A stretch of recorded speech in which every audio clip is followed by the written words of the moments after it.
अस्सलाम वालेकुम, सत श्री अकाल, नमस्ते, आदाब। तो कैसे मेरे प्यारे भाइयों, खैरियत से हैं आप लोग। आज के वीडियो में बात करेंगे सऊदी अरब की लेटेस्ट अपडेट और इंडिया की फ़्लाइट्स की अपडेट आई है। बैड न्यूज़ है, अच्छी न्यूज़ नहीं है। वीडियो आप लास्ट तक देखिएगा ताकि आपको पूरी बात मालूम हो जाए। आप सबको याद है कि मार्च 2020 में फ़्लाइट बैन की गई इंडिया से कोरोना वायरस की वजह से। बहुत सारे देश, सभी देशों ने फ़्लाइट बैन कर दी।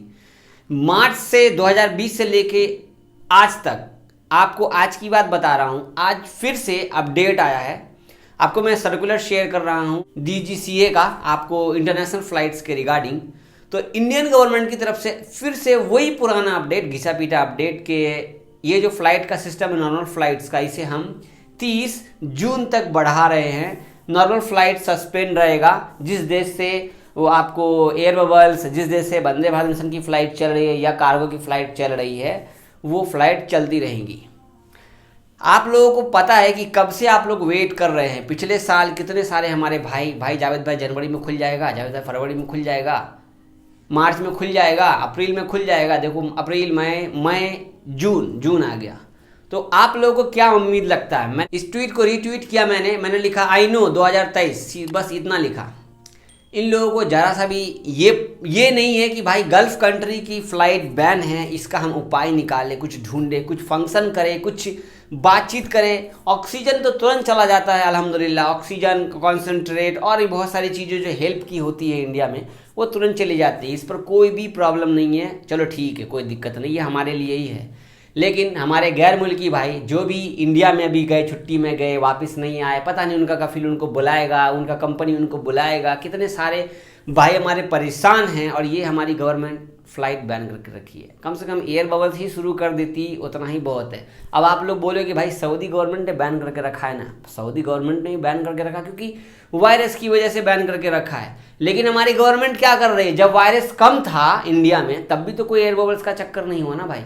गवर्नमेंट बात करेगी सामने से तभी तो कुछ रूल निकलेगा। देखो नेपाल में हमारे बहुत सारे भाई फंसे थे, तो इंडियन एम्बेसी नेपाल ने हेल्प करके इन लोगों को सऊदी अरब भेजा।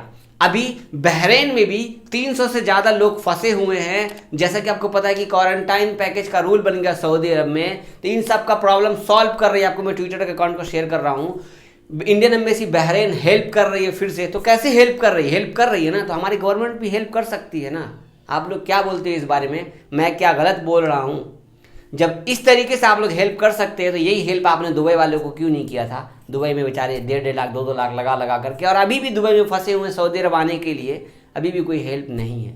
चलो ठीक है, सऊदी अरब ने बैन लगा के रखा है। अगर आप लोग कोई सिस्टम निकालेंगे, कोई कानून बनाएंगे, किसी तरीके से आदमी काम करने के लिए ही ना आ रहा है, थोड़ी ना यहाँ पर आएगा, घूमेगा फिरेगा, ऐसा तो कुछ है नहीं। आप लोग क्या बोलोगे इस बारे में? मुझे कमेंट करके जरूर बताना। अगर मैंने गलत बोला है तो मुझे कमेंट करके बताना। अगली अपडेट आपको शेयर करता हूँ सऊदी अरब की। आपको मैं उर्दू की स्क्रीनशॉट शेयर कर रहा हूँ। तो सऊदी अरब में जो भी आपको पता है कि बहुत सारे ऐसे इंटरटेनमेंट की जगह है जो अभी बंद थे। जैसे आप देख रहे हो कि अब्दुल्ला सिटी के पास में वो बना हुआ है पूरा झूला वूला, और भी बहुत सारी चीज़ें हैं। तो वो सब जो है फिल्म इंटरटेनमेंट, मतलब सारा कुछ जो है खुल रहा है, धीरे धीरे खुल रहा है एहतियात बरतते हुए। तो चलो अच्छी बात है, हालात नॉर्मल हो रहे हैं सऊदी अरब में, अच्छी बात है ना। आप लोग क्या बोलना चाहोगे? फिलहाल ऐसे में हमारा ही काम बढ़ रहा है।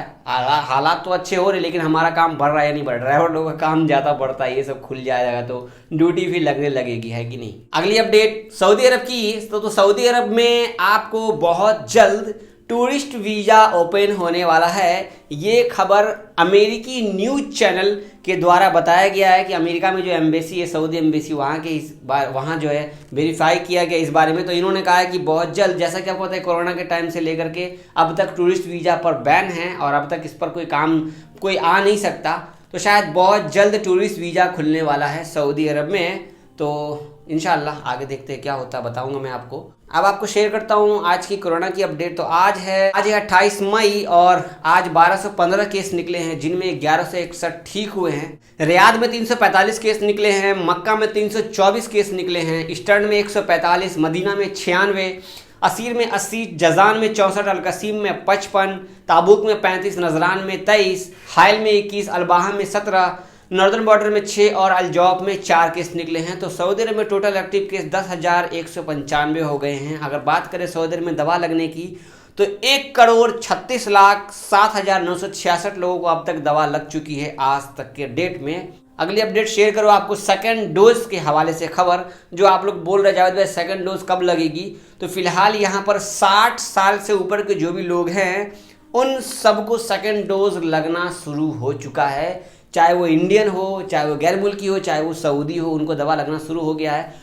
तो बहुत जल्द हम और आप सबको भी सेकंड डोज सऊदी अरब में लगने वाली है इंशाअल्लाह।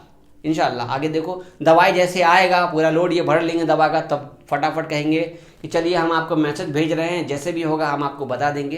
तो गवर्नमेंट की तरफ से अपडेट आपको या मैसेज करके बताया जाएगा कि सेकंड डोज आपको कब लगानी है। आपको एक फोटो शेयर कर रहा हूं। कल मैंने बताया था कि गवर्नमेंट जो सऊदी अरब में इंडियन एम्बेसी है, उनके जो एम्बेसडर, उन्होंने वर्चुअल मीटिंग में कहा कि जो भी अभी इंडिया में वैक्सीन लगा रहे हैं, अगर वो सऊदी आना चाहते हैं तो उनको पासपोर्ट नंबर से ही दवा लगानी चाहिए। तो इस बारे में मैंने कल बताया था आपको। तो आप लोग जैसे ही मैंने बताया, हमारे बहुत सारे भाइयों ने अल्हम्दुलिल्लाह तो इसको चेंज भी किया था। हमारे जावेद अंसारी भाई हैं, इन्होंने कहा जावेद भाई मैंने वैक्सीन ले लिया, पासपोर्ट से रजिस्टर किया। इन्होंने पहले आधार कार्ड से रजिस्टर किया था, फिर कोविन ऐप में जाके, कोविन.com ऐप में जाकर के वहाँ पे इन्होंने अपना जो है पासपोर्ट डाला, वहाँ पर नंबर डाला, अपडेट कर लिया।